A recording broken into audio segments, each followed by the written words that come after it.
If you're anything like me, all of these photos inspire you to be successful. In fact, we've seen them associated with success by so many different people that we've begun to believe this is actually the truth. And we've let other people essentially determine what success is, right? So typically, I mean, as success is the accomplishment of an aim or purpose, right? Success isn't like the definition isn't making $1 billion. It's not driving a Porsche 911 GT3 RS, right?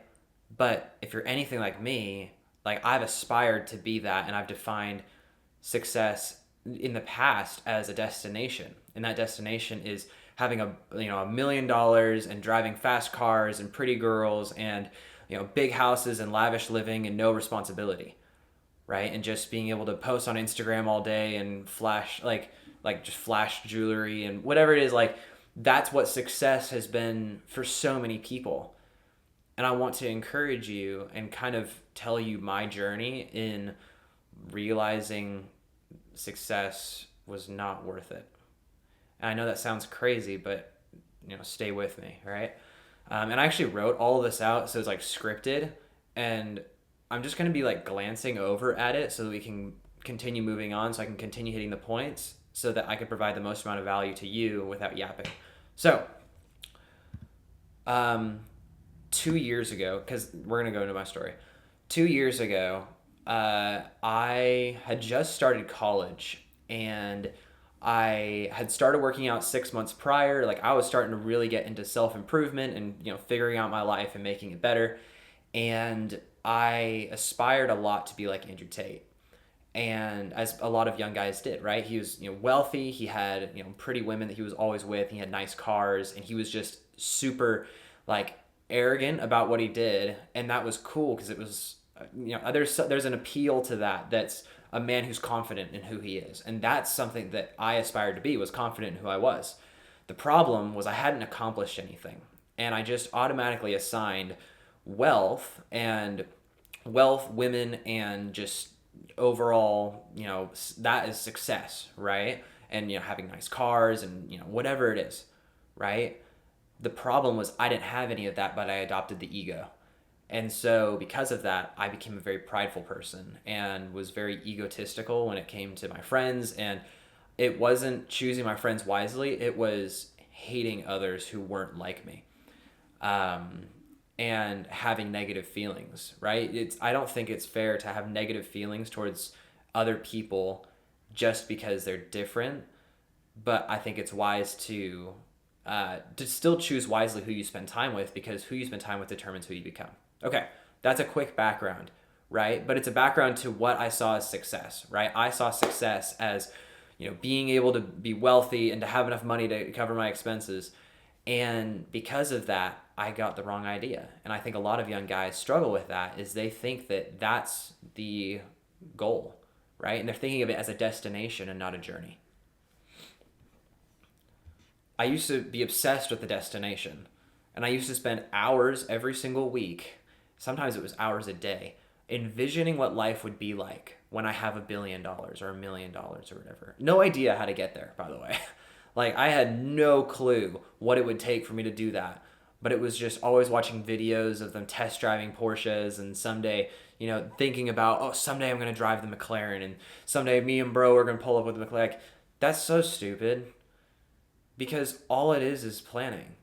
All it is the person who thinks about going to the gym and studies what it means to go to the gym, and they study their route to go to the gym, and they know everything about the gym. They know everything about building muscle, but they've never done it. They've never gone to the gym. They've only planned. It's the same thing. I was planning all this stuff and envisioning. I think envisioning is really good. And it's good to set goals, right? And it's good to achieve and aim for the moon.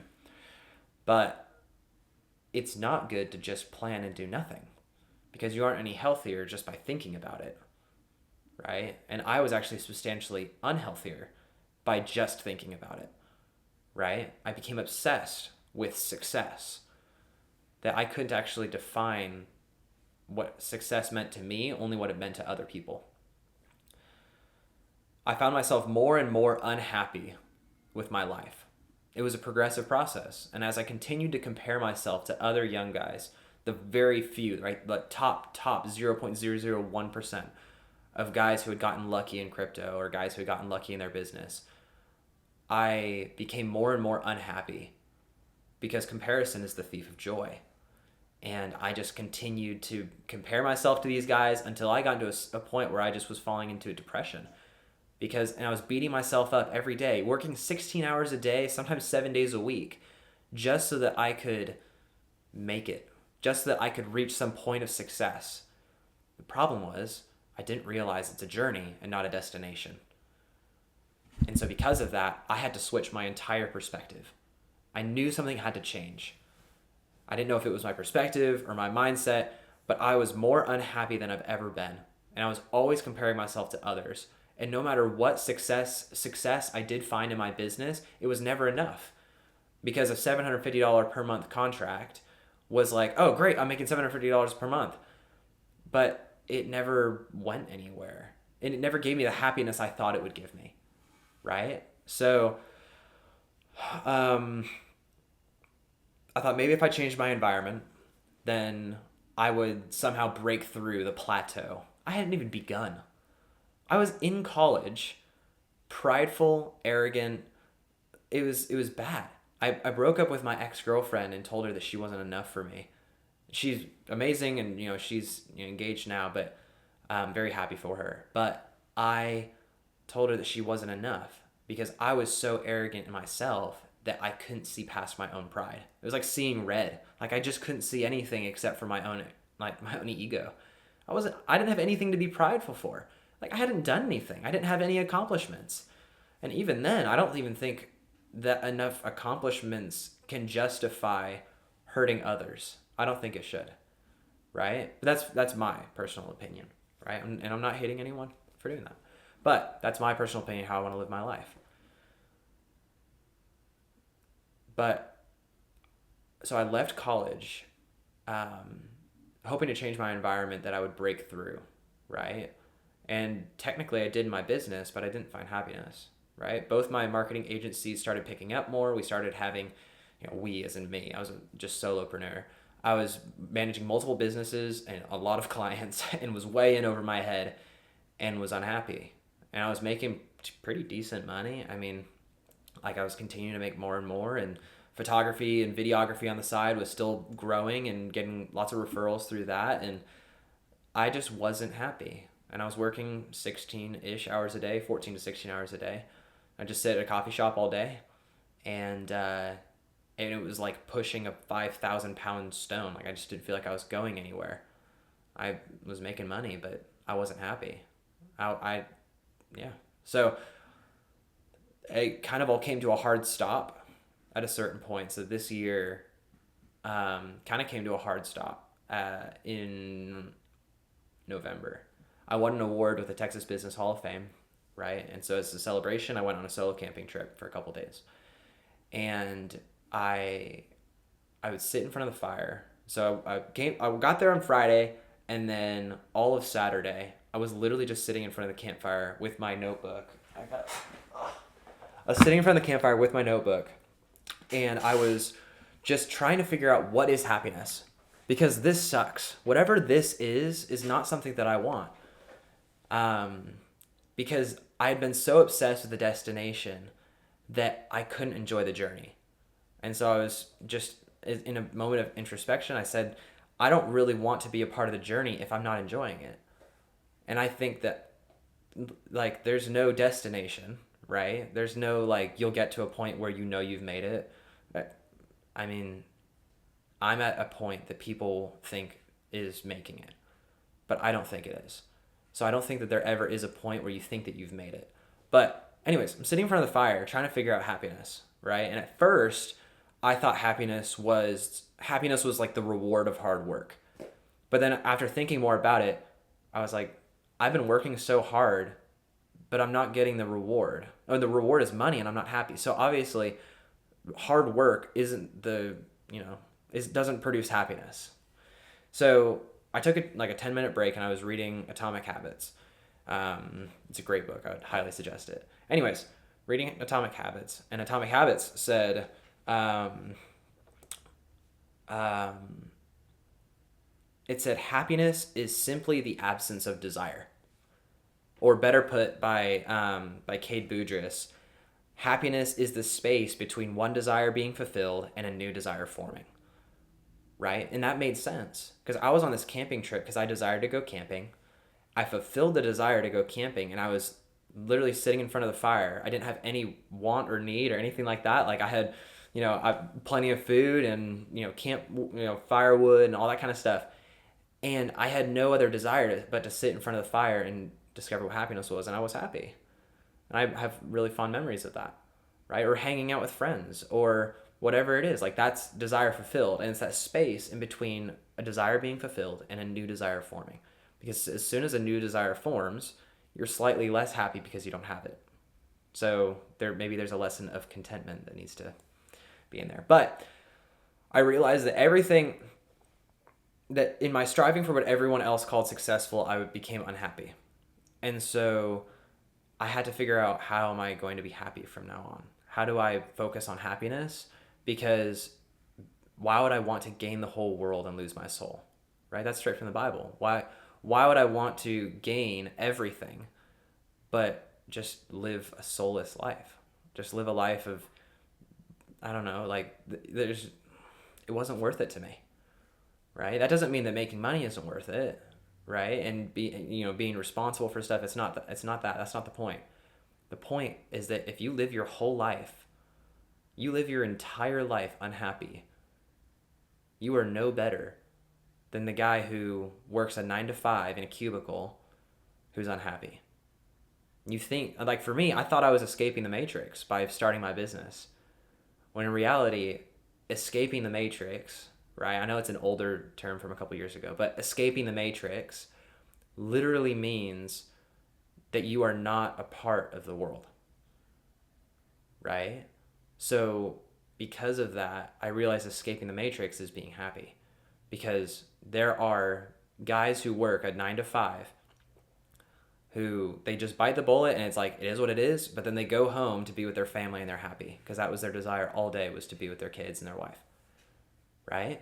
They are more happy than the entrepreneur who owns, a massive business and gets to drive supercars and all that, and he's not happy, right? Obviously, a happy person is more happy than an unhappy person, but there are a lot of people that I've met that are striving so hard to not be within the mold of what life looks like, when in reality, they just need to figure out what makes them happy. What kind of desires can they have that are easy enough to fulfill that make them consistently happy while honoring God, right? For me, like as a part of my values, I want to be happy and I want to have like my desire fulfilled as long as it honors God, which goes into the main part of this video lesson, whatever it is purpose, right? I believe the first step to being happy and to escaping the matrix is living life according to purpose, right? And purpose is literally, hold on, I wrote this down because I was thinking about it when I was at the gym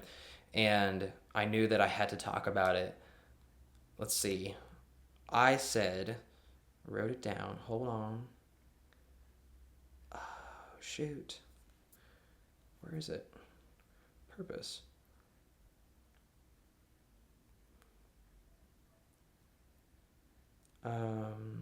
Hold on. Okay. Purpose is defined, I define purpose as the statement that guides your decisions. So it's a statement that you can tell yourself whenever you're making a big decision that is the culmination of your values, that you thereby make decisions. So I'm moving to Hawaii, right? I'm moving to Hawaii in January to be a part of a Christian leadership program called YWAM. And I'm going to serve, and it's going to be really fun. I made that decision because I believe my purpose in life is to inspire. And I think that I can inspire a lot of people to, especially young people, to make better choices with their life if I can set an example living in Hawaii. I mean, it's beautiful in Hawaii, and I'm a photographer, and I can inspire people to be more creative. But it's also like inspiring people to live life according to purpose. Because if you live life according to purpose, then yeah, all of your dreams and goals and whatever, like it all aligns to that. So like for me, doing YouTube aligns with my purpose because my purpose, I believe, is to inspire. And to go deeper into that, it's to inspire people to be the best possible version of themselves. At least for right now, I feel like that's my purpose. And so because of that, I mean, even making YouTube videos, doing, TikTok, I don't know, I'm trying to grow a following on TikTok. You should follow me. I don't know. I don't know how to use it. Instagram as well, but essentially, especially YouTube, providing value based on my experience and what I'm learning, because I'm not perfect and I'm not trying to teach you how to make $1 million. I'm just trying to teach you how to be happy, because I found happiness and I really enjoy life. I enjoy life when I can be happy, right? And to not let the stresses of life get to you as well. But where was I? I'm sorry. So I redefined success. And once I figured out happiness, the secret to happiness, I redefined success. Because for myself, success was the pursuance of purpose, right? So success was, and it was quantified by, for me, it's quantified by how many people am I affecting. Now, not to go for the crowds. Like, I don't want to go for the crowds. I'm just going for the one person that needs to hear this, right? Because Jesus, I'm a Christian. That's should be very obvious. But Jesus went for the one person, right? He went for the one lamb that left the 99, right? So he went for the lamb, and he didn't go for the others. Like, it's not that he ignored the others. It's just that he was more focused on the one and affecting the one and having a personal relationship with the one. And so that's how I quantify success, is how many people am I helping, right? And it gives me joy when someone sees one of my 3-minute videos that does 500 views. It's like, I just affected 500 people. If 500 people were all listening to me talk at the same time, that's crazy. And that motivates me to create more. And there's a lot of positive feedback on it, and a lot of people, I don't know if I've ever received negative feedback for any of the value I've tried to provide, especially on YouTube. Maybe for photography and stuff, because whatever, maybe people didn't like it. That's okay. But anyways, purpose. I'm sorry, I went on a tangent. I wasn't looking at the notion. But so what's your next step? Right? Because the whole reason you clicked on this video is because you're a young person who's motivated for success. You just don't know what the next step is. Here's the next step. The next step is define your purpose. That's it. That's your next step, is define your purpose, because then you filter all your decisions through it. And if something doesn't align to your purpose, it gets spit out, right? So your purpose is probably different than mine, but I have found there's 3 rules that I live by when it comes to purpose, right? And these 3 rules are others over myself, journey over destination, and growth over gratification. So others over myself means that I prioritize others and I value others higher than I value myself, right? The second commandment is to love your neighbor as yourself, right? So I love my neighbor and I provide value to them. That's how I built my photography business. I literally worked for free, completely for free.